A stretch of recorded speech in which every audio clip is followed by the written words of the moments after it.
Shalom saudara dan sahabatku, komunitas Mazmur 112 dan Mazmur 23. Kita akan belajar bersama-sama hari ini dalam tema antropologi rohani, dan ini menjadi bagian yang keempat dari antropologi, ya, ilmu tentang manusia. Dan pada kali ini sebagai teolog muda, saya akan memaparkan tentang asal-usul manusia ciptaan baru sesuai dengan Alkitab. Mari sebelumnya kita menghafal dulu Mazmur 112 dan Mazmur 23 bersama-sama. Haleluya, berbahagialah orang yang takut akan Tuhan dan yang sangat suka akan segala perintahnya. Anak cucunya akan perkasa di bumi. Angkatan orang benar akan diberkati. Harta dan kekayaan ada di dalam rumahnya. Kebajikannya tetap untuk selamanya. Dari dalam gelap terbit terang bagi orang yang benar. Pengasih dan penyayang orang yang adil. Mujur orang yang menaruh belas kasihan dan yang memberi pinjaman. Yang melakukan urusannya dengan sewajarnya. Sebab ia takkan goyah untuk selama-lamanya. Orang benar itu akan diingat untuk selama-lamanya. Ia tidak takut kepada kabar celaka. Hatinya tetap penuh kepercayaan kepada Tuhan. Hatinya teguh. Ia tidak takut sehingga ia memandang rendah para lawan-lawannya. Ia membagi-bagikan, ia memberikan kepada orang miskin. Kebajikannya tetap untuk selamanya. Tanduknya meninggi dalam kemuliaan.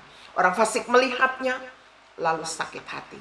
Ia menggertakkan giginya lalu hancur. Mazmur 23. Tuhan adalah gembalaku, takkan kekurangan aku. Ia membaringkan aku di padang yang berumput hijau. Ia membimbingku ke air yang tenang. Ia menyegarkan jiwaku. Ia menuntun aku di jalan yang benar oleh karena namanya. Sekalipun aku berjalan dalam lembah kekelaman, aku tidak takut bahaya. Sebab Engkau besertaku. Gadamu dan tongkatmu itulah yang menghibur aku. Kebajik, Engkau menyediakan hidangan bagiku di hadapan lawanku. Engkau mengurapi kepalaku dengan minyak. Pialaku penuh melimpah. Kebajikan dan kemurahan akan mengikuti aku seumur hidupku. Dan aku akan diam di dalam rumah Tuhan sepanjang masa. Kita berdoa sebelum kita merenungkan kebenaran firman ini. Tuhan, celekkan mata rohani kami. Buka mata rohani kami terang untuk melihat kondisi hidup kami sebagai manusia ciptaan baru Allah, partner Allah, dalam nama Yesus. Amin. Saudara, setelah kita mempelajari antropologi, ilmu tentang manusia, dengan berbagai pandangan yang ada di dalamnya, sebagai teolog muda, saya ingin memaparkan asal-usul manusia ciptaan baru, dan saya masukkan dalam antropologi rohani. Bagaimana ini asal-usul manusia ciptaan baru? Kita dalam antropologi yang lalu hanya mendengar bagaimana manusia jatuh ke dalam dosa. Nah, mari kita lihat gambar ini. Gambar mana yang menyatakan kondisi hidup Anda pada saat ini? Apakah gambar hati nomor 1? Apakah gambar hati nomor 2? Nomor 3? Nomor 4? Atau nomor 5. Nah, ini penjelasannya. Gambar hati nomor 1 itu seperti apa? Makna gambar kondisi hati nomor 1, ini adalah gambaran hati manusia yang telah jatuh ke dalam dosa. Sejak Adam dan Hawa telah jatuh ke dalam dosa, semua keturunan manusia yang lahir ke bumi sudah dalam kondisi hati seperti nomor 1 ini. Bibit dosa sudah ada di dalam daging, di dalam roh, di dalam jiwanya. Sejak ia ada di dalam kandungan. Sudah ada di dalam diri manusia itu. Roh dan jiwanya tidak mengenal Tuhan yang benar. Hatinya gelap, tidak mengenal kebenaran Allah. Iblis mendapat tempat di lubuk hati yang terdalam. Dan selalu bertutur untuk merancangkan kejahatan. Benih-benih dosa sudah ada di sana. Tinggal tunggu muncul dalam bentuk perbuatan waktu ia sudah dilahirkan. Tidak pernah diajar marah, bisa marah. Tidak pernah diajar ngomel, bisa ngomel. Tidak pernah diajar malas, pasti malas. Tidak pernah diajar berbohong, pasti berbohong. Semua benih-benih dosa ini akan bermunculan dalam sifat-sifat dan tingkah langkahnya setiap hari. Karena Roma 3:23 berkata, semua orang sudah berbuat dosa. Di dalam Adam inilah yang terjadi. Dan upah dosa adalah maut. Gambaran hati nomor 2. Ini adalah gambaran hati manusia berdosa yang sedang diterangi oleh Injil dan Roh Kudus. Ini adalah gambaran hati ketika manusia berdosa mendengar Injil, yaitu keselamatan yang disediakan Kristus bagi semua manusia berdosa. Roh Kudus membenarkan berita-berita yang didengar di dalam Injil itu. Menginsafkan manusia ini akan dosa, akan kebenaran, dan akan penghakiman. Akan dosa karena mereka tetap tidak percaya kepada Kristus. Akan kebenaran sebab Yesus pergi kepada Bapa, tidak dilihat lagi di muka bumi ini secara fisik. Dan itu diwakili oleh Roh Kudus, kehadirannya di muka bumi ini. Digantikan oleh Roh Kudus. Manusia tidak dapat melihat Yesus lagi secara fisik. Roh Kudus menjelaskan tentang penghakiman. Sebab penguasa dunia ini telah dihukum, yaitu iblis. Gambaran hati nomor 3. Nah, saudara, ketika hati manusia sudah diterangi oleh Injil dan dia menyambut Injil itu, terjadilah ini yang kita sebut manusia ciptaan baru.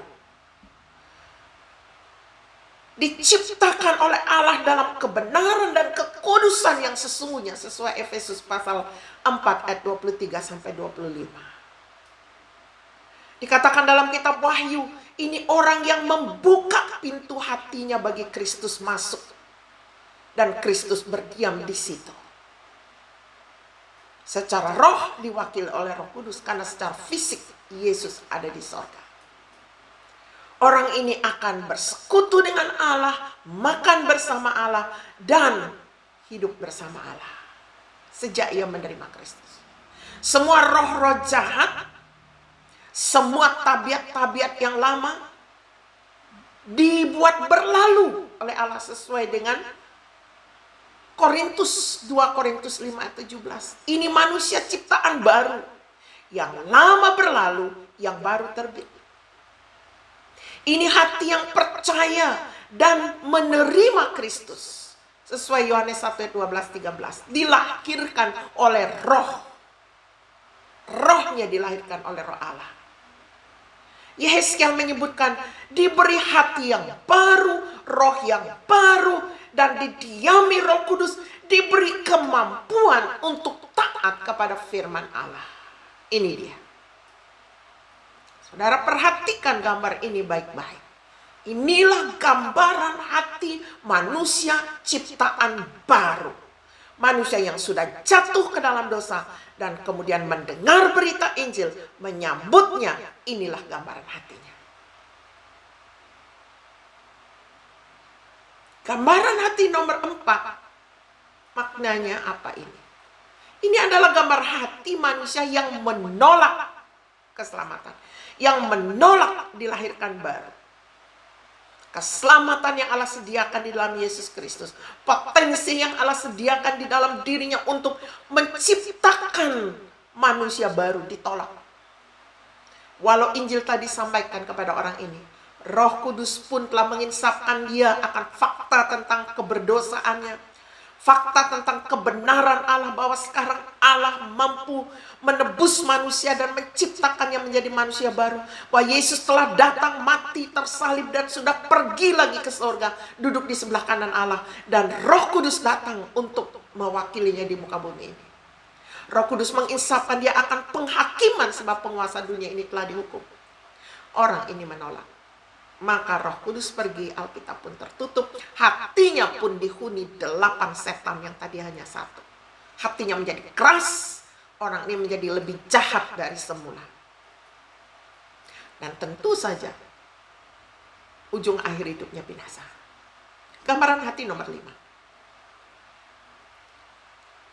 Makna gambar hati kondisi nomor 5 ini adalah gambaran rohani tentang manusia ciptaan baru, tiruan saya kata. Mengapa saya sebut tiruan? Karena tampaknya ada salib di sana. Sepertinya ia percaya kepada Yesus dan menerima, tetapi tidak ada perubahan, tidak ada pertobatan hidup. KTP Kristen tapi kelakuan enggak. Sepertinya ada Roh Kudus di sana, ya. Tapi orang ini tidak pernah sadar akan dosa-dosanya, terus saja berbuat dosa.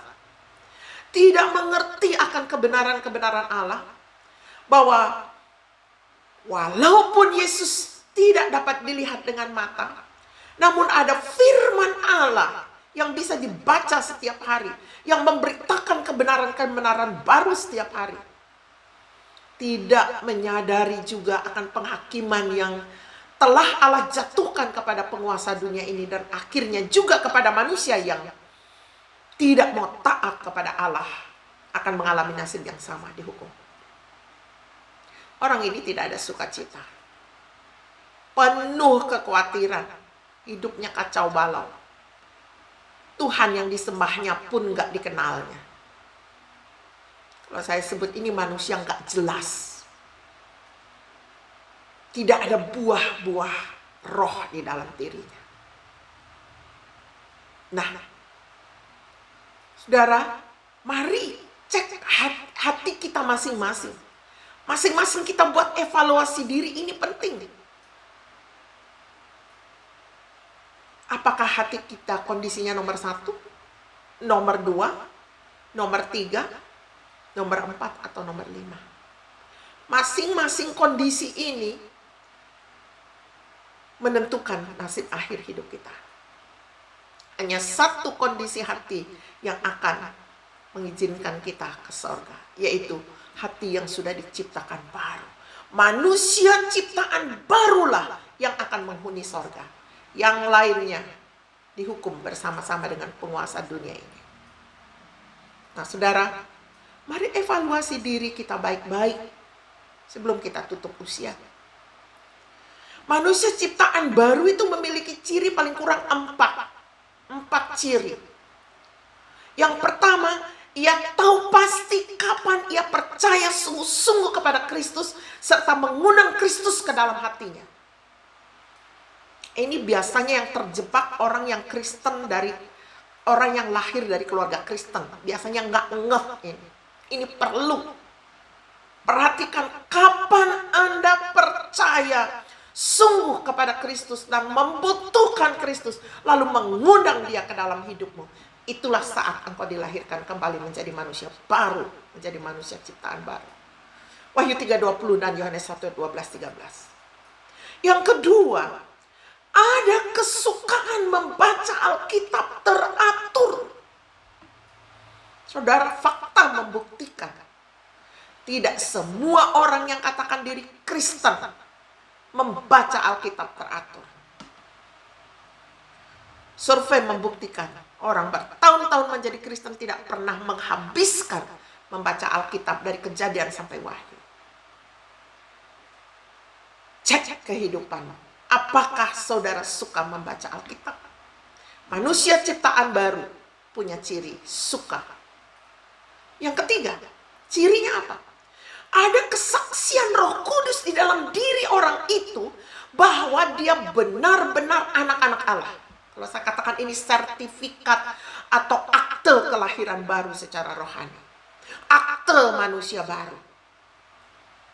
Dan ini dimeterai oleh Roh Kudus. Ini tidak bisa dipalsukan. Roma 8:16 dan Efesus 1:13-14. Yang keempat, ada relasi yang intim dengan Roh Kudus antara manusia ciptaan baru ini dan menghasilkan buah roh. Karena Yohanes 16 ayat 13-15 menyatakan kalau roh itu datang, dia akan menuntun kamu ke dalam seluruh kebenaran. Dia akan memuliakan Yesus. Sebab apa yang didengar dari Yesus itulah yang dia akan beritakan. Bisa katakan kita tidak melihat Yesus secara fisik, tapi Roh Kudus ada dan terus memberitahu kita tentang Kristus. Dan Galatia 5 ayat 22-26 menyatakan ada buah roh. Kasih, sukacita, damai sejahtera, kesabaran, kesetiaan, kelemah lembutan. Ada sekitar 9. Saudara perhatikan. Kalau ciri-ciri ini tidak ada, saudara bukan ciptaan baru. Bukan manusia ciptaan baru. Ya, saya sangat diberkati dengan mempelajari dan membagikan materi antropologi dan muncul di dalam pikiran saya. Kenapa kita tidak membuat juga antropologi rohani? Nah, inilah asal usul manusia ciptaan baru yang disebut oleh Alkitab. Ini pandangan Alkitab dan sudah terbukti di dalam hidup saya bahwa Yesus Kristus menciptakan saya menjadi manusia baru dan saya akan tinggal bersamanya di surga. Saudara, perhatikan gambar ini. Hanya manusia ciptaan baru yang akan menghuni surga. Yang lain, yang palsu itu pasti masuk neraka. Mari kita berdoa sebelum kita mengakhiri. Tuhan, berkati kebenaran ini sehingga semua yang mendengar akan bertobat dan menerima Kristus sebagai juru selamat, menjadi manusia ciptaan baru. Terpuji namamu dalam nama Yesus. Amin. Sampai jumpa.